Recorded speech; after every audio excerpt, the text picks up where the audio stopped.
O egoísmo. Evangelho de Jesus Cristo.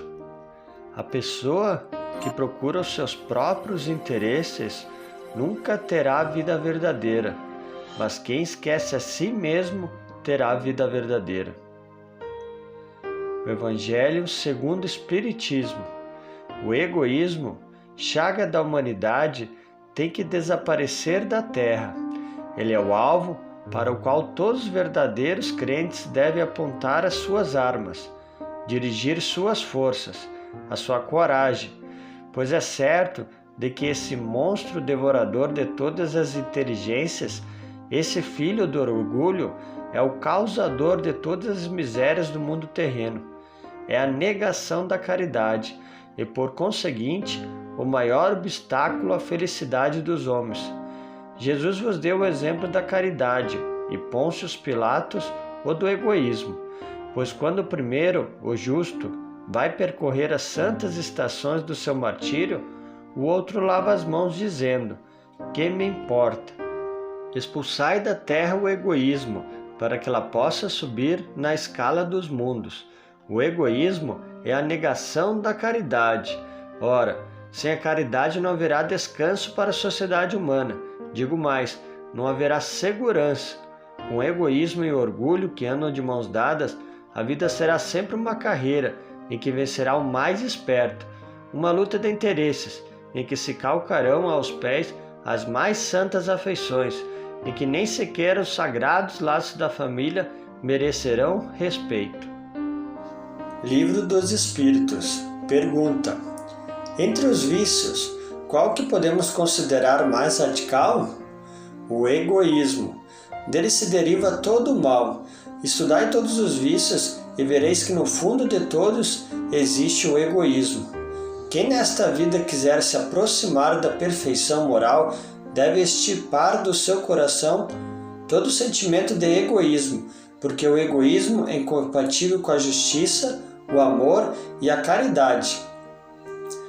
Pergunta: estando o egoísmo fundado no interesse pessoal, parece difícil extirpá-lo inteiramente do coração do homem. Chegaremos a isso? À medida que os homens se esclarecem sobre as coisas espirituais, dão menos valor às materiais. Em seguida, é necessário reformar as instituições humanas que o entretêm e excitam. Isso depende da educação. Quando os homens se tiverem despido do egoísmo que os domina, viverão como irmãos, não se fazendo mal e se ajudando reciprocamente pelo sentimento fraterno de solidariedade. Então o forte será o apoio e não o opressor do fraco, e não mais se verão homens desprovidos do necessário, porque todos praticarão a lei da justiça. Esse é o reino do bem que os Espíritos estão carregados de preparar. Evangelho de Jesus Cristo. O meu mandamento é este: amai-vos uns aos outros, assim como eu vos amei. Evangelho segundo o Espiritismo. Se os homens se amassem com mútuo amor, mais bem praticada seria a caridade. Mas para isso, me se fora vos esforçasseis por largar essa couraça que vos cobre os corações, o egoísmo, a fim de se tornarem eles mais sensíveis aos sofrimentos alheios. A rigidez mata os bons sentimentos. O Cristo jamais se excusava, não repelia aquele que o buscava, fosse quem fosse. Socorria assim a mulher adúltera como o criminoso. Nunca temeu que a sua reputação sofresse por isso. Quando tomareis por modelo de todas as vossas ações? Se na terra a caridade reinasse, o mal não imperaria nela. Fugiria envergonhado, ocultar-se-ia, visto que em toda parte se acharia deslocado. Vosso amor se restringe a um círculo estreito de parentes ou de amigos? E todos os demais vos são indiferentes? Pois bem, para praticar a lei do amor, como Deus a quer, é necessário que chegueis a amar, pouco a pouco e indistintamente, a todos vossos irmãos. Jesus disse: amai ao vosso próximo como a vós mesmos. Ora, qual é o limite do próximo? Será a família, a seita, a nação? Não, é toda a humanidade. Livro Jesus no Lar, o auxílio mútuo. Então Jesus comenta esta parábola aos seus discípulos. Em zona montanhosa, através de região deserta, caminhavam dois velhos amigos, ambos enfermos, cada qual a defender-se quanto possível contra os golpes do ar gelado, quando foram surpreendidos por uma criança semi-morta na estrada.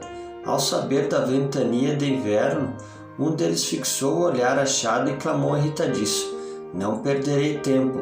A hora exige cuidado para comigo mesmo. Sigamos à frente." O outro, porém mais piedoso, considerou: "Amigo, salvemos o pequenino. É nosso irmão em humanidade." "Não posso", disse o companheiro endurecido. "Sinto-me cansado e doente. Este desconhecido seria um peso insuportável. Temos frio e tempestade. Precisamos ganhar a aldeia próxima sem perda de minutos." E avançou para diante em largas passadas. O viajor, de bom sentimento, contudo inclinou-se para o menino estendido, demorou-se alguns minutos colando paternalmente ao próprio peito e, aconchegando ainda mais, marchou adiante, embora menos rápido. A chuva gelada caiu, metódica, pela noite adentro, mas ele, amparando o valioso fardo, depois de muito tempo atingiu a hospedaria do povoado que buscava. Com enorme surpresa, porém, não encontrou aí o colega que o precedera. Somente no dia imediato, depois de minuciosa procura, foi o infeliz viajante encontrado sem vida, no plural de desvão do caminho alagado. Seguindo à pressa e a sós, com a ideia egoísta de preservar-se, não resistiu à onda de frio, que se fizera violenta, e tombou encharcado sem recursos com que pudesse fazer face ao congelamento, enquanto que o companheiro, recebendo em troca o suave calor da criança que sustentava junto do próprio coração, superou os obstáculos da noite frígida. Guardando-se então de semelhante desastre, descobrirá a sublimidade do auxílio mútuo. Ajudando ao menino abandonado, ajudava a si mesmo, avançando com sacrifício para ser útil ao trem. Conseguirá triunfar dos percalços da senda, alcançando as bênçãos da salvação recíproca. A história singela deixara os discípulos surpreendidos e sensibilizados. Foi então que Jesus, depois de curto silêncio, concluiu expressivamente: "As mais eloquentes, exatas testemunhas de um homem perante ao Pai Supremo são as suas próprias obras. Aquele que amparamos constitui nosso sustentáculo. O coração que socorremos converter-se-á agora ou mais tarde em recurso a nosso favor.